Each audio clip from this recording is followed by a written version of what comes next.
Good morning, सुप्रभात। कैसे हैं आप लोग? अच्छे ही होंगे। चलिए, आज का क्लास हम लोग स्टार्ट करने जा रहे हैं। आज 19वां क्लास है, 19th क्लास है आज। और कल हम लोगों ने मैथ एक्सरसाइज 3.2 NCERT बुक से ख़त्म किया था और आप लोगों ने समझा भी होगा। इस बात का पता आपके होमवर्क से भी लग रहा था कि जो बच्चे रेगुलरली क्लास कर रहे हैं, अच्छे से अटेंड कर रहे हैं, उनका होमवर्क भी अच्छा होता है। कुछ बच्चे ऐसे भी होते हैं जो ठीक से नहीं बना पा रहे हैं। खैर ठीक है, कोई बात नहीं है। थोड़ा मेहनत करें, ध्यान से पूरी वीडियो को देखेंगे तो मेरे ख्याल से आपको उन छात्र छात्राओं को भी समझ में आने लगेगा जिन्हें अभी थोड़ी तकलीफ़ हो रही है। ठीक है, लेकिन हाँ, लगातार करें, कंटिन्यू करें। मैं सबसे पहले, जैसा कि हर रोज़ करता हूँ, कि जिन्होंने अच्छे से होमवर्क बना करके भेजा है मैं उनका नाम ले रहा हूँ। सबसे पहले उनका नाम ले रहा हूँ मैं, ठीक है।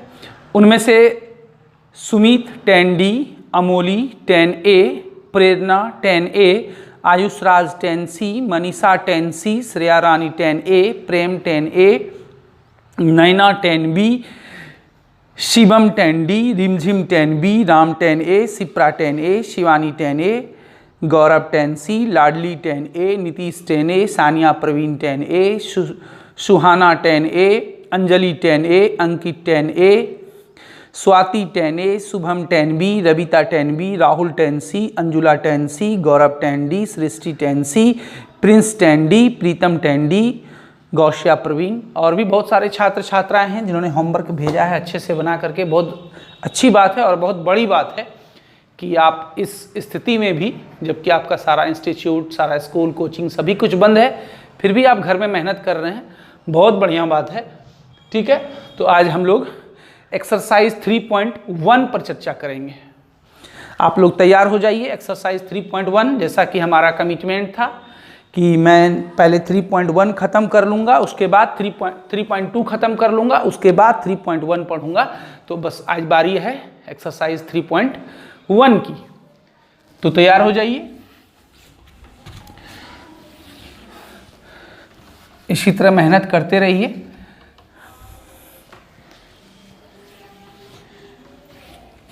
अभी तक हम लोग जो पढ़ रहे हैं उसमें से एक्सरसाइज 2.1, 2.2, 2.3 और 3.2 4 चैप्टर समाप्त हो चुके हैं।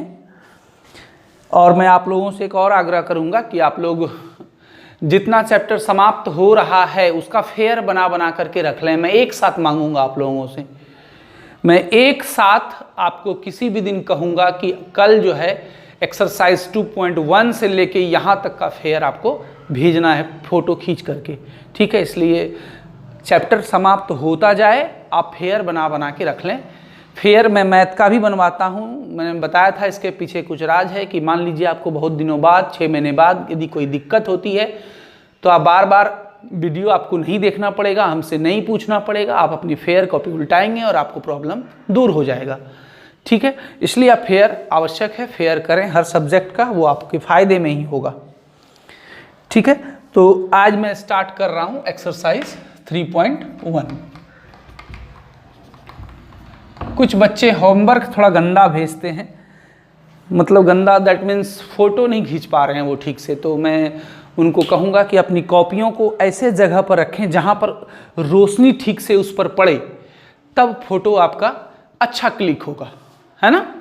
तो आज से ये ध्यान रखें, फ़ोटो खींचने समय में कॉपी को ऐसी जगह पर रख करके फ़ोटो खींचें जहाँ पर फ़ोटो साफ है, ताकि मैं अच्छे से देख सकूं। ठीक है, तो अब मैं एक्सरसाइज 3.1 स्टार्ट करने जा रहा हूँ।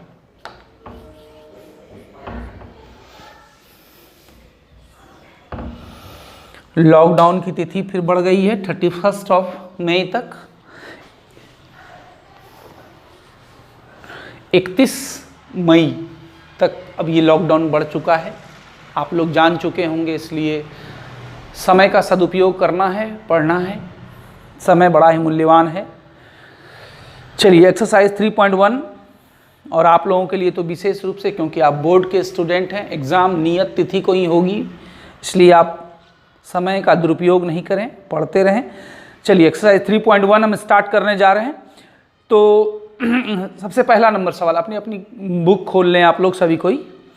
आफताब अपनी पुत्री से कहता है कि 7 वर्ष पूर्व मैं तुमसे 7 गुनी आयु का था और अब से 3 वर्ष बाद मैं तुमसे केवल 3 गुनी आयु का रह जाऊंगा। क्या यह मनोरंजक है? ब्रैकेट में है। इस स्थिति को बीजगणितीय एवं ग्राफीय रूप में व्यक्त कीजिए।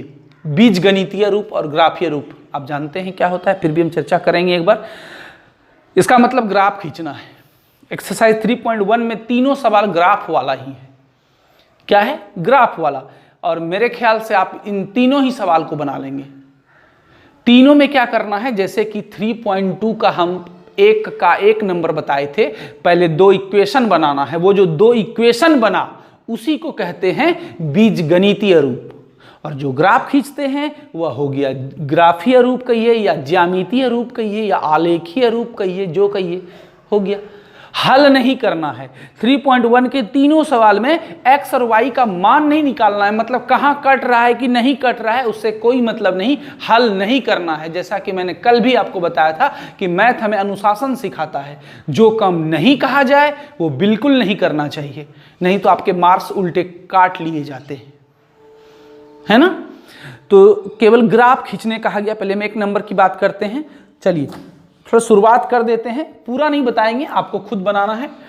आफताब अपनी पुत्री से कहता है कि 7 वर्ष पूर्व मैं तुमसे 7, इसमें 2 फैक्टर है, 2 टर्म है। एक आफताब है, नाम क्या है, कोई व्यक्ति है, और एक उसकी पुत्री है। हम लोग क्या करते हैं, जैसा कि मैंने पहले बताया था आपको कि मान लेते हैं जो 2 फैक्टर है, माना एक की आयु x, वर्ष आयु मानिएगा तो वर्ष है कि नहीं, किसी का मूल्य मानिएगा 1 केजी सेब का मूल्य बराबर केवल x लिख के छोड़ दिया था कुछ बच्चों ने, नहीं, x रुपया, किसी चीज का आप कीमत मान रहे हैं तो रुपया लिखना होगा ना। यहां पर हम लोग क्या लिखेंगे, वर्ष। माना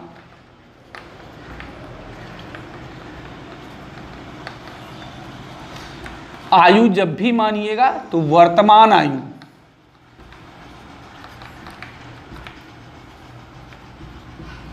x वर्ष। ये लाइन हमने इसलिए खींचा है कि इधर क्या होगा, ग्राफ का काम करेंगे और इधर क्या करेंगे, जो रूलिंग पर काम करते हैं वो सब काम करेंगे हम लोग। एवं आफताब की पुत्री की वर्तमान आयु बराबर कितना, y वर्ष। आयु मान रहे हैं तो वर्ष लिखिएगा, मूल्य मानिएगा तो रुपया लिखिएगा, ये सब चीज ध्यान देना होगा, ठीक है। अब सवाल को फिर से पढ़ते हैं। आफताब अपनी पुत्री से क्या कहता है, 7 वर्ष पहले मैं तुमसे 7 गुनी आयु का था। एक पिता अपनी पुत्री से कहता है, तो 7 साल पहले मैं मतलब आफताब अपनी बेटी से 7 गुनी आयु का था। एक पहेली बुझा रहा है अपनी बेटी को, ठीक है। तो प्रश्न से अकॉर्डिंग टू क्वेश्चन, 7 वर्ष पहले आफताब की आयु कितनी हो जाएगी, x - 7। देखिए पहले की आयु निकालने में घटाना पड़ता है और आगे की आयु निकालने में जोड़ना पड़ता है। जैसे कि मान लेते हैं आपकी आयु अभी 15 साल है। यदि हम आपसे पूछ दें कि बताइए 7 साल पहले आप कितने उम्र के थे, तो आप फट से क्या करेंगे, अभी की आयु में 7 घटा देंगे। वर्तमान आयु 15 में 7 घटा देंगे, दैट मीन्स 8 वर्ष के थे आप, थे ना। अब हम आगे की आयु यदि आपसे पूछें कि बताइए, अच्छा ठीक है अभी वर्तमान आयु आपकी है 15 वर्ष, 3 साल बाद आप कितनी आपकी आयु हो जाएगी, तो क्या करेंगे आप फट से 3 जोड़ देंगे, 15 + 3 मतलब 18 साल के हो जाएंगे आप 3 साल के बाद, है ना। मतलब आगे की आयु निकालने में हम जोड़ते हैं और पहले की आयु निकालने में हम घटाते हैं। तो यहाँ पर पहले की आयु कहा जा रहा है, तो आफताब की वर्तमान आयु x थी तो 7 साल पहले x - 7, तो पुत्री की वर्तमान आयु y है तो पुत्री का भी तो 7 घटेगा, यह भी तो 7 साल पहले y - 7 हो जाएगा। पिता का हो गया x माइनस 7 7 साल पहले, तो पुत्री की आयु जब अभी y है तो 7 साल पहले उसकी आयु कितनी हो जाएगी, y माइनस 7। तो पिता कह रहा है कि 7 साल पहले मेरी आयु तुम्हारी आयु की मना की या का मतलब गुना, कितनी गुनी थी, 7 गुनी थी। बीच में बराबर देना है। फिर से समझिए इसको 1 मिनट में। 7 साल पहले आफताब की आयु अपने 7 साल पहले पुत्री की आयु का कितना गुना था, 7 गुना था, है ना।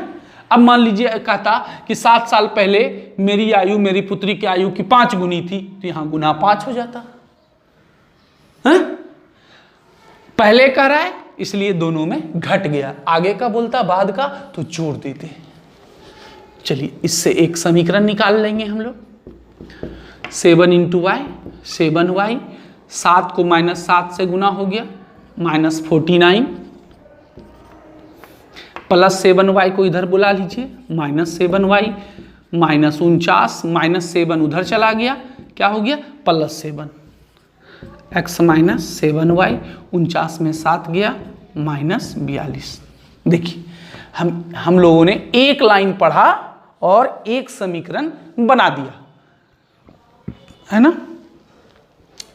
अब दूसरा लाइन पढ़ेंगे तो दूसरा समीकरण बना देंगे, और जब 2 समीकरण बन गया तो ग्राफ नहीं खींच सकेंगे, बिल्कुल खींच सकेंगे। फिर से वही बात, जिनको अभी भी ग्राफ में प्रॉब्लम है, ग्राफ का एक स्पेशल क्लास हुआ था, उसमें लिखा हुआ है आलेख विधि ग्राफ मेथड, आप उस क्लास को अटेंड कर लें। ग्राफ में प्रॉब्लम नहीं होनी चाहिए आपको, क्योंकि ये बड़ा इंपॉर्टेंट फैक्टर है आपके लिए। बोर्ड एग्जाम में भी एक लॉन्ग टाइप में रहता है, हर बार आपको बहुत काम देगा ग्राफ, हर चैप्टर में। आप देख रहे हैं 3.2 में भी बहुत सारे ग्राफ थे। तो एक समीकरण होगी। अब दूसरा लाइन पढ़ते हैं।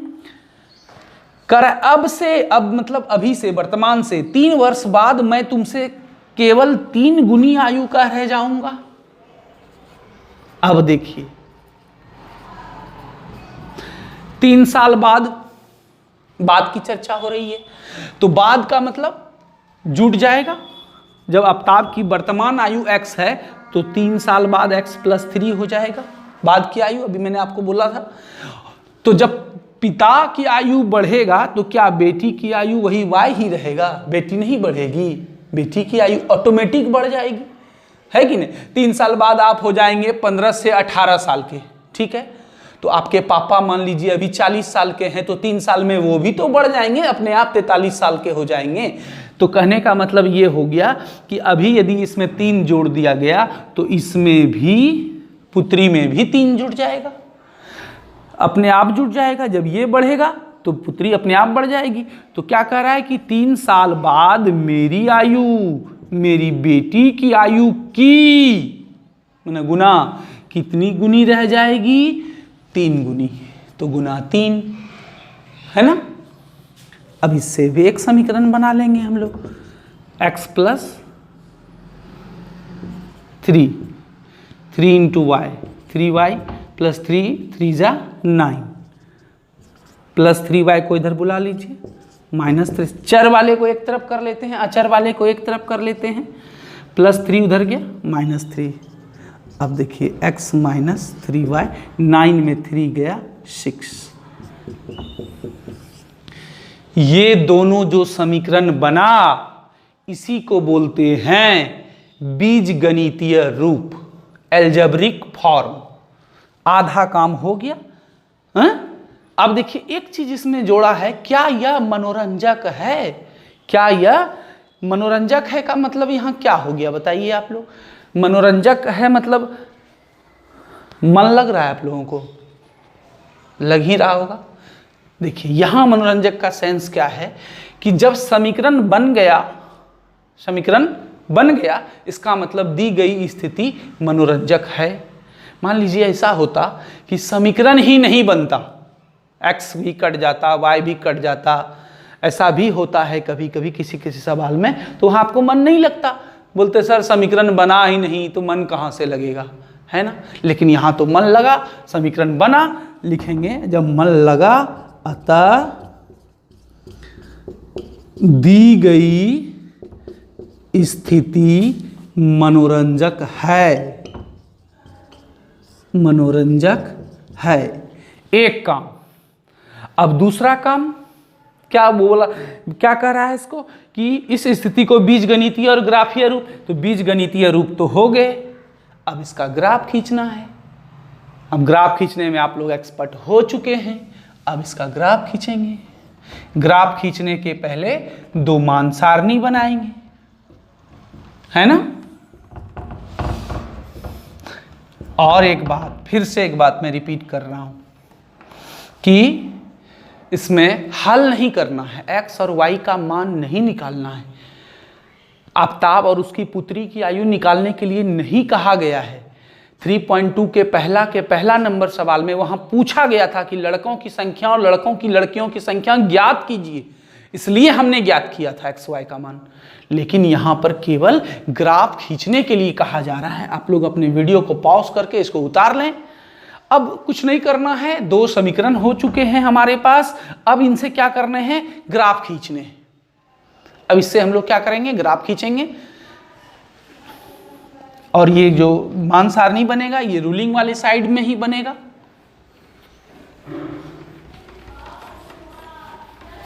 तो मान सारणी बनाने के लिए हम लोग सबसे पहले एक्स वाई का मान रखते जाएंगे अपने मन से।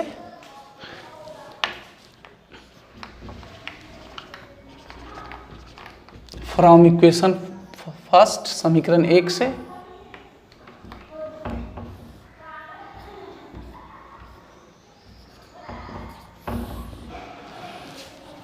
है ना।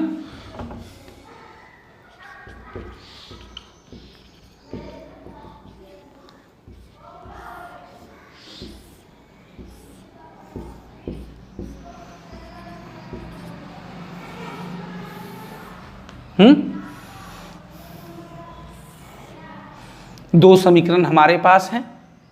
अभी हम लोग क्या करेंगे, सबसे पहले क्या करेंगे, अभी रुक जाइए, इसको मान सारणी तैयार करना है। उसके लिए x का कोई मान अपने मन से मानते जाएंगे। जैसे कि पहला समीकरण क्या है, x माइनस 7y बराबर -42 -42। एक दो बात आप लोग ध्यान रखिए, जैसे कि मैं बना रहा हूँ, हो सकता है वीडियो में कहीं पर मेरा माइंड मिस कर गया, कहीं यहाँ माइनस छूट गया, तो वो सब आप समझ जाएंगे, अंडरस्टूड समझ जाएंगे आपकी, वहाँ पर शायद सर का ध्यान नहीं रहा होगा इसलिए ऐसा हो गया, वो अब कर लेंगे।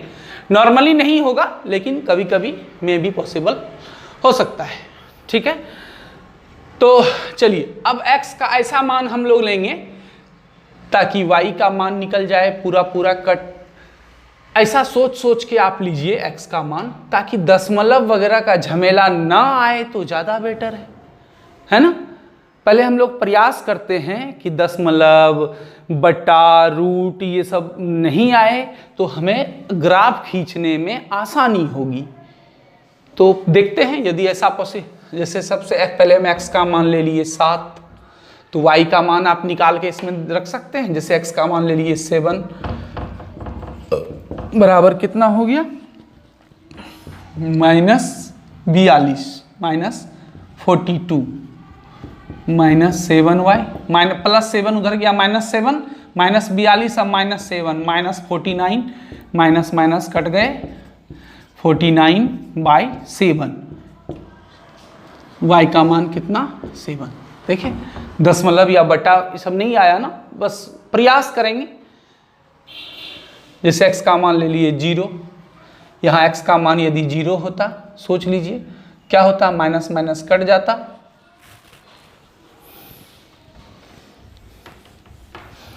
और y इक्वल टू हो जाता 42 में जब 7 से भाग देते तो कितना हो जाता 6। तो इस तरह से मान लें ताकि माइनस बोलते हैं दशमलव वगैरह ना आए तो ज़्यादा बेटर है। और यदि कोई ऐसा सवाल आएगा कि बिना दशमलव के कोई उपाय ही नहीं है तो ले लेंगे, तब सावधानी से थोड़ा ग्राफ बनाएंगे और क्या।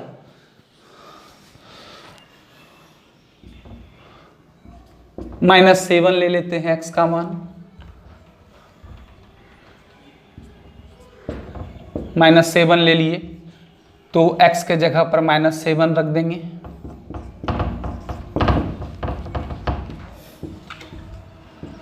-7 उधर जाएगा, +7, 42 में 7 गया, -35, माइनस माइनस कट गया, y बराबर 5, 7 बचे 35। ठीक है, तो हम लोग क्या किए, ऐसा ऐसा मान लिए जानबूझ करके। जब हम कुछ भी लेने के लिए स्वतंत्र हैं, कोई भी मान लेने के लिए स्वतंत्र हैं, तो क्यों ना हम प्रयास करें कि अच्छे अच्छे मान आए, हमें ग्राफ बनाने में सुविधा हो। और यदि कोई ऐसा सवाल आ जाए कि बिना पॉइंट के बात ही नहीं बन रही है, तो फिर ले लेंगे, कोई दिक्कत नहीं है, सावधानी से बनाएंगे थोड़ा। चलिए, अब दूसरा समीकरण क्या है, x - 3y = 6। चलिए, x का मान ले लिए 0, डायरेक्ट हम कर देते हैं, आप अपने से कर लेंगे घर में। x का मान 0 ले लिए, तो y का मान क्या आ जाएगा, -2। ठीक है, x का मान ले लिए हम 3, ये 3 उधर जाके घटेगा, 6 में 3 गया 2, नहीं 6 में 3 गया 3, और फिर जब -3 से भाग लगेगा तो -1। x का मान ले लिए 6, 6 में 6 गया 0, 0 डिवाइडेड बाय -3 क्या हो जाएगा, 0। देखा आपने, 2 मान सारणी आपके पास उपलब्ध हो गए। अब क्या करेंगे, अब इसका ग्राफ खींच देंगे, हो गया काम खत्म। x y का मान नहीं निकालना है।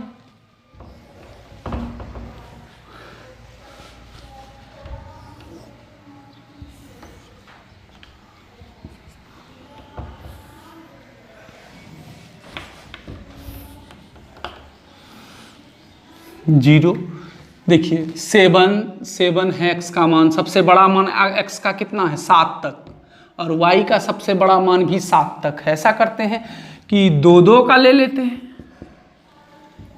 हाँ? यदि बड़े ग्राफ कॉपी में आप बना रहे हैं, आपकी ग्राफ कॉपी बड़ी है थोड़ी, तो 1-1 का भी ले सकते हैं आप। चलिए 2-2 का ले ली, नॉर्मली छोटा रहता है बच्चों के पास।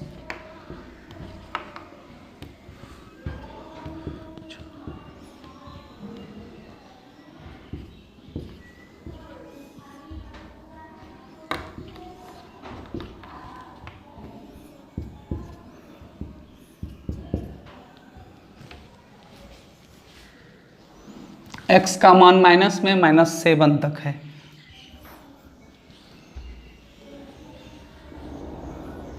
ये ध्यान रखना होगा आपको कि x का मान कहाँ तक है।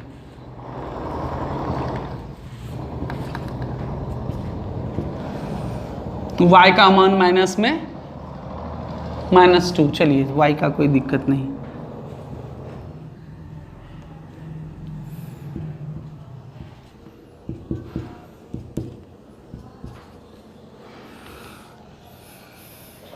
ध्यान से आप लोग सारा क्लास अटेंड कीजिए, एक सूचना दे दूं आप लोगों को।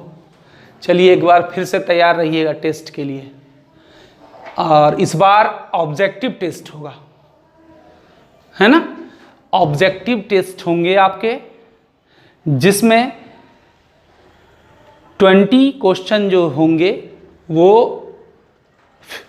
फिल इन द ब्लैंक्स होंगे, भरने वाले होंगे, और 20 मार्क्स के जो 20 क्वेश्चन होंगे वो ऑप्शन वाले होंगे। उसमें 4 ऑप्शन रहेंगे, A B C D, मतलब टोटल 40 मार्क्स के आपके टेस्ट होंगे, 40 मार्क्स के।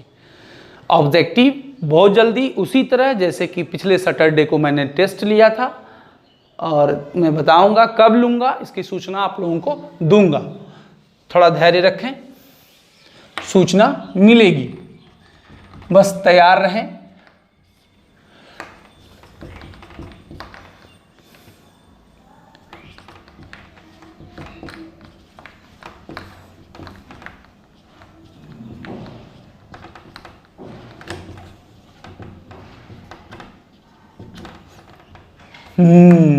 देखिए 2 इकाई, 1 इकाई नहीं, हम लोग 2-2 घर का मान रहे हैं तो 2 इकाई, 5-5 घर का मानेंगे तो 5 इकाई, जैसा मानेंगे।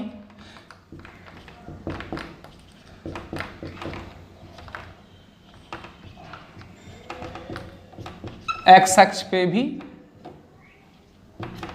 वही 2 इकाई का, और y अक्ष पे भी कितना, 2 इकाई का। चलिए अब इसका ग्राफ खींचते हैं। 7 7, x का भी मान 7 है, 6 और 8 के बीच में 7 होता है, और y का भी मान कितना है, 6 और 8 के बीच में 7 होता है। दोनों कहाँ मिलेगा,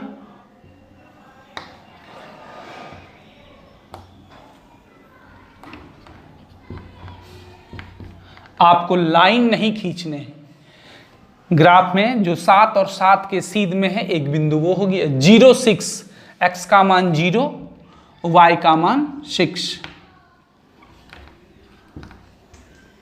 पहले x वाला फिर y वाला,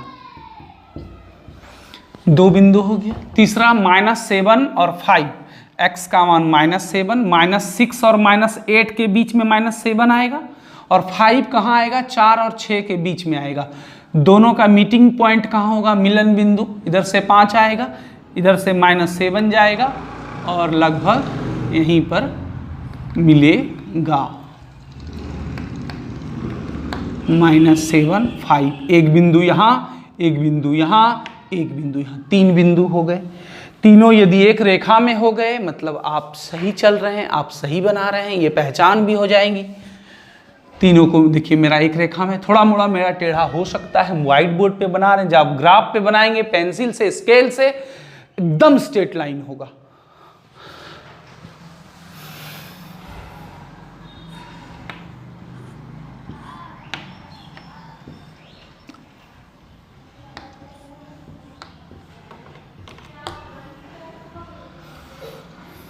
एकदम सीधा लाइन होगा।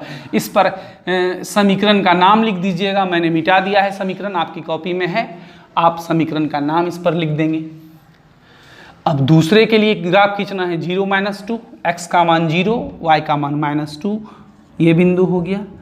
0 -2, 3 -1, x का मान 3, y का मान -1, यहाँ पर आएगा। तीसरा 6 0, 6 0, ये बिंदु हो गया। 6 0, 3 बिंदु, 1 2 3, तीनों एक रेखा में हैं? इसका मतलब हम सही बना रहे हैं। ग्राफ कॉपी से बाहर नहीं ले जाना है, पेंसिल से बनाना है, स्केल से लाइन खींचना है। और एक चीज, इस पर समीकरण का नाम लिख दीजिएगा, x माइनस कितना था, 2y = 3 या -3, जो भी था वो आप लिख देंगे, ठीक है। तो दोनों समीकरण का ग्राफ मैंने खींच लिया, यही है ज्यामितीय निरूपण, इसी को बोलते हैं।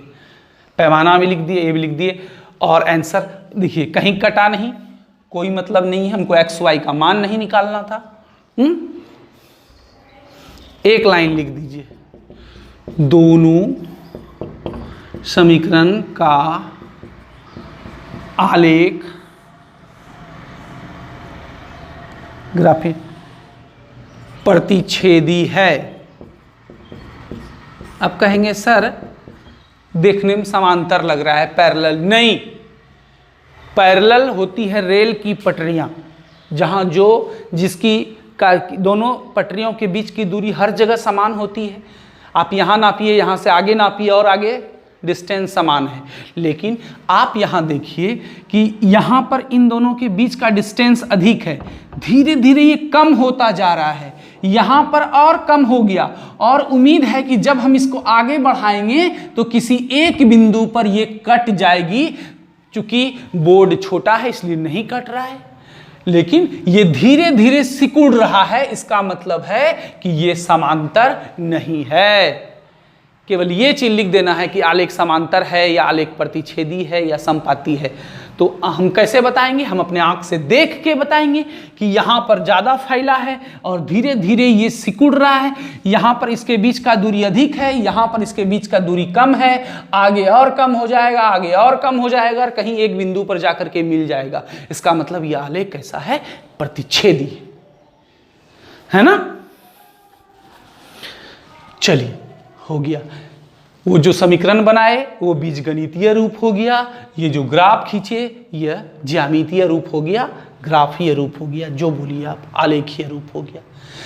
यहाँ पर दोनों समीकरण लिख देना है, इतना प्लस इतना बराबर इतना, दोनों पर छोटा छोटा, जैसा कि हम लोग लिखते हैं ग्राफ में। पहला नंबर आफ्ताब वाला सवाल क्लियर। आप लोग इसे अपने अपनी कॉपियों पर उतार लें, है ना। चलिए अब मैं इसको मिटा देता हूं, वीडियो को पॉज करके आप लोग उतार लिया करें, रोक के उतार लिया करें। बस एक ही सवाल मैं इस चैप्टर में बताने जा रहा हूं, सभी बता दूंगा तो फिर आप प्रैक्टिस क्या करोगे बताओ, है ना। इसलिए मैथ प्रैक्टिस का चीज़ है। बस जब भी मैथ सीखना हो तो साइकिल वाली बात याद रखें। कितना भी मैं बता दूं किसी को साइकिल ऐसे चलता है ऐसे चलता है, वो नहीं चला पाएगा जब तक वो खुद नहीं चलाएगा, गिरेगा नहीं, बजड़ेगा नहीं, चोट नहीं लगेगा। वही है मैथ, देख के छोड़ दिए सब दिन भारी लगेगा जीवन भर, इससे हल्का कोई सब्जेक्ट नहीं है। यही एक ऐसा सब्जेक्ट है जिसमें रटना नहीं होता है ना, इसलिए सबसे हल्का है। और मैंने अपने जीवन में देखा है, जिस बच्चे का मैथ अच्छा हो जाता है धीरे धीरे उसका सभी सब्जेक्ट ऑटोमेटिक अच्छा होने लगता है ना। चलिए 2 नंबर, क्रिकेट टीम के एक कोच ने 3900 रुपया में 3 बल्ला और 6 गेंद खरीदा। बाद में उसने एक और बल्ला और उसी प्रकार के 2 गेंद, जो 2 नहीं 3 गेंद, किसी किसी किताब में अलग प्रिंट है, ठीक है, वो किताब की मिसप्रिंटिंग है। 3 गेंद 1300 रुपया में खरीदा। तो इस स्थिति को बीजगणितीय तथा ज्यामितीय रूप में आपको क्या करने हैं, व्यक्त करने हैं।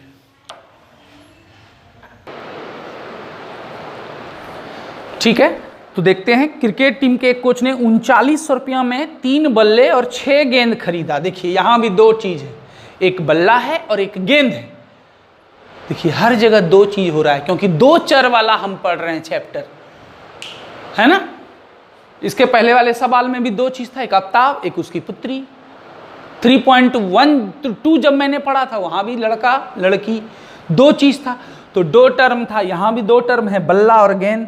तो इस सवाल को पढ़, इस स्थिति को बीजगणितीय और ज्यामितीय रूप में व्यक्त करना है। सेम वही सवाल है आफ्ताब की तरह, बीजगणितीय मतलब समीकरण जो बना वो बीजगणितीय रूप हो गया, और ग्राफ जो खींचे वो ज्यामितीय रूप हो गया। हल नहीं करना है, एक्स वाई का मान नहीं निकालना है, जो कहा जाए उतना ही करना है। तो माना यहां बल्ला और गेंद है, एक बल्ले का मूल्य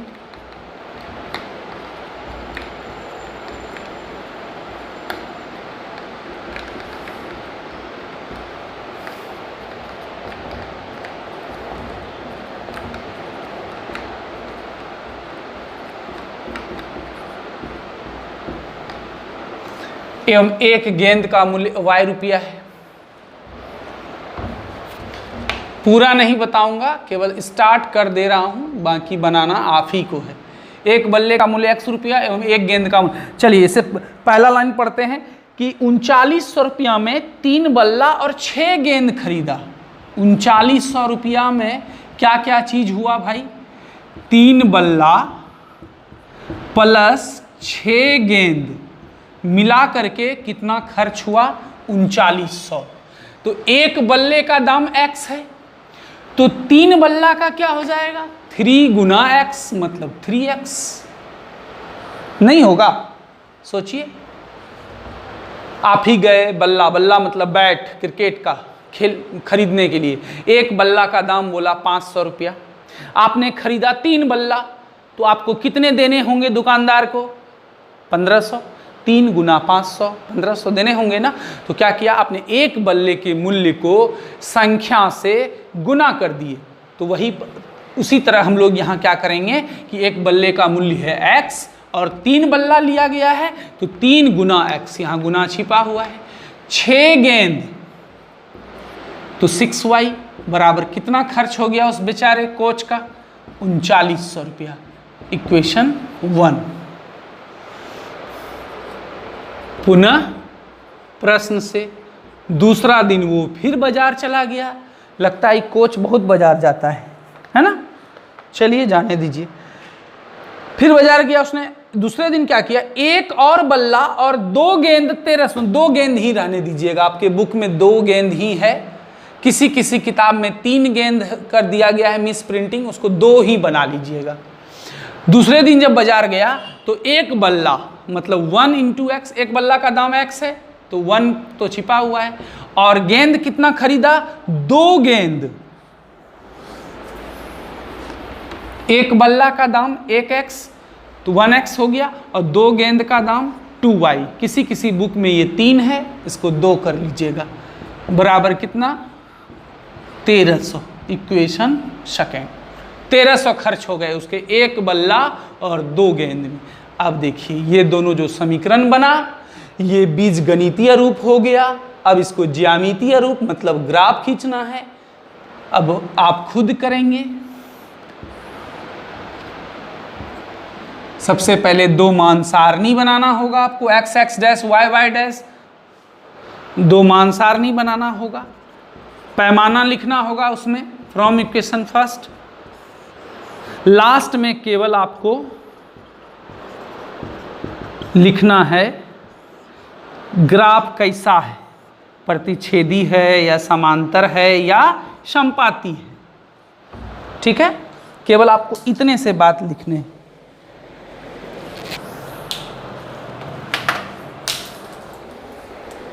चलिए, तो देखिए यहाँ पर एक चीज़ सोचना होगा आपको, 3900 बहुत बड़ा वैल्यू है, वो आपके ग्राफ कॉपी पे दिक्कत होगा अटने में। तो ऐसा मान लेते हैं, जैसे कि हम x का मान ले लिए, पहले समीकरण में 500 ले लिए, कितना ले लिए 500, तो y का मान निकालना होगा, है ना।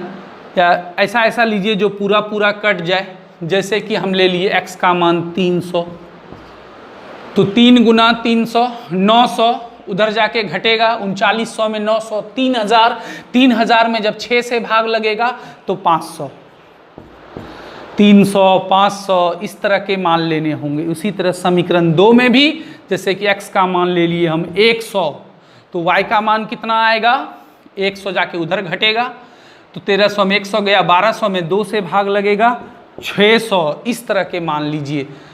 तो ग्राफ कॉपी में क्या करेंगे, यहाँ 1 2 3 लेने से काम नहीं चलेगा, है ना। तो आप क्या कीजिए, 100 200 300 400, उसी तरह इधर भी 100 200 300, माइनस 100 माइनस 200, माइनस का ऐसे उतना यूज नहीं होगा, फिर भी हो सकता है। तो अब देखिए पैमाना लिखने में थोड़ा सावधान, इस तरह आप लिख लेंगे 300 400 500 माइनस 100 माइनस 200 माइनस 100 से लिख लेंगे। पैमाना लिखने में खाली सावधानी बरतना है। माना एक बड़ा घर बराबर 100 इकाई, किस पर, x अक्ष पर, एवं एक बड़ा घर बराबर 100 इकाई किस पर, y अक्ष पे भी। मतलब अभी तक हम लोग लेते थे 1 2 3 4 0 1 2 3, तो यहाँ लेते थे एक बड़ा घर बराबर 1 इकाई लेते थे ना। इसके पहले वाले सवाल में 2 लिए थे तो 2 इकाई माने थे, और अभी के सवाल में चूंकि बड़ा बड़ा वैल्यू लेना होगा हमें, तो एक बड़ा घर बराबर कितना, 100 इकाई। इसी चीज को बताने के लिए मैं इस सवाल को मैंने आधा बताया आप लोगों को।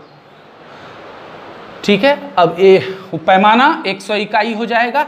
बाकी आप इस तरह से 2 मान यहाँ भर लेंगे, फिर इसमें भी भर लेंगे, ग्राफ खींच देंगे, यहाँ पर एक लाइन लिख देंगे लास्ट में। केवल क्या लिखेंगे, यदि आलेख समपाती आएगा तो लिखेंगे दिए गए लिखेंगे कि उपरोक्त समीकरण का आलेख समपाती है। यदि समांतर आ जाएगा तो उपरोक्त समीकरण का आलेख समांतर है ना। और यदि प्रतिच्छेदी आ जाएगा तो प्रतिच्छेदी है। बस हल नहीं करना है, x y का मान नहीं निकालना है, क्योंकि यदि हल कब करते, जब इसमें कहा जाता कि बल्ले का मूल्य एवं गेंद का मूल्य ज्ञात कीजिए, तब हम लोग क्या करते कि हल करते, x y का मान निकालते। अब हम इसको नहीं करेंगे।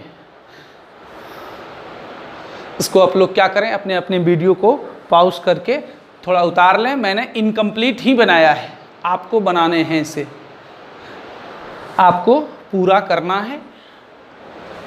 चलिए मैं अब इसको मिटा रहा हूँ। पैमाना लिखेंगे उसके अनुसार 100, 200, 300, 400, 500, है ना।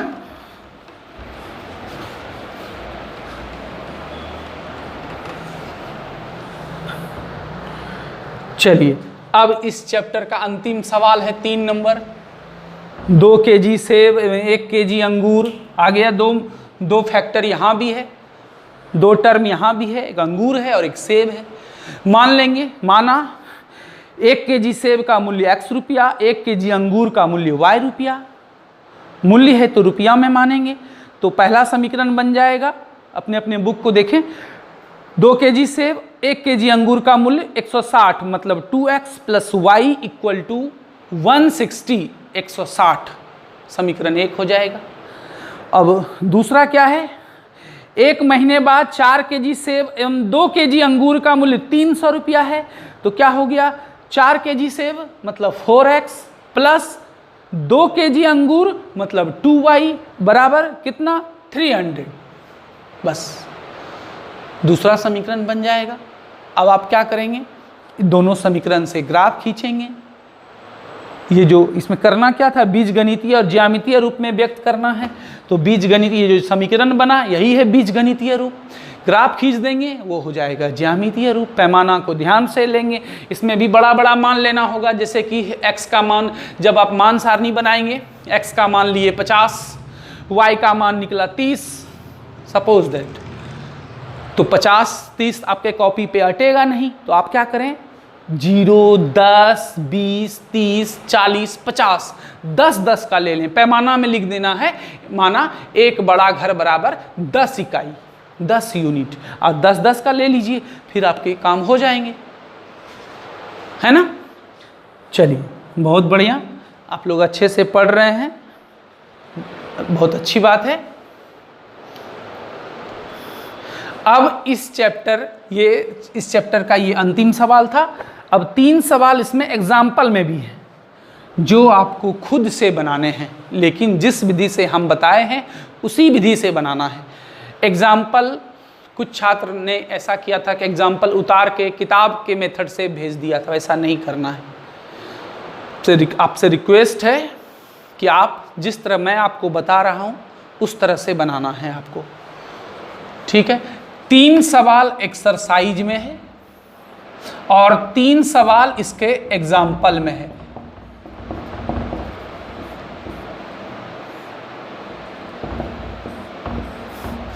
तो 3 + 3 6, मात्र 6 सवाल आपके होमवर्क के लिए है, और 6 का 6 सभी सवाल आलेख विधि ही है।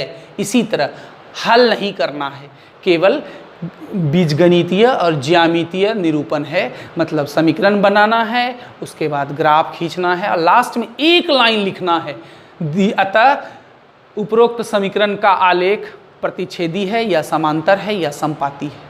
मतलब आपके लिए होमवर्क मात्र 6 रहे, लेकिन मैं और एक बात कहूँगा कि ऑब्जेक्टिव की तैयारी आप करें खुद से, ताकि टेस्ट के दिन फिर आपको दिक्कत ना हो। ऑब्जेक्टिव यही 2 चैप्टर का, एक द्विघात बहुपद क्वाड्रेटिक पॉलिनोमियल्स, और एक ये 2 चर वाले रैखिक समीकरण युग्म जो पढ़ा रहे हैं, pair of linear equations in 2 variables, ये दोनों का ही टेस्ट होगा। ऑब्जेक्टिव कब होगा, किस दिन होगा, ये बाद में चर्चा इस पर चलेगी, ठीक है। तो ये आपका होमवर्क रहा, मात्र 6 सवाल। काइंडली आप ग्राफ पे बनाएंगे, पेंसिल से बनाएंगे, स्केल से इसका प्रयोग करेंगे, हाथ से नहीं खींचेंगे, कॉपी पर नहीं बनाएंगे, साफ सुथरा बनाएंगे। और यदि दिक्कत होगा ग्राफ में, तो ग्राफ वाला जो वीडियो है, पहले का एक दिन स्पेशल केवल ग्राफ लिए थे, वो वाला वीडियो अटेंड कर लेंगे, ताकि आपको ग्राफ में जो भी प्रॉब्लम है वो सॉल्व हो जाएगा। ओके, ठीक है। आप लोग अपना ध्यान रखिए, अब हम क्लास समाप्त करने जा रहे हैं। अपना ध्यान रखिए, अपने परिवार का ध्यान रखिए, अपने मम्मी पापा का ध्यान रखिए, ठीक है। अपना बहुत ख्याल रखिए। चलिए धन्यवाद, हम आज का क्लास यहीं समाप्त कर रहे हैं।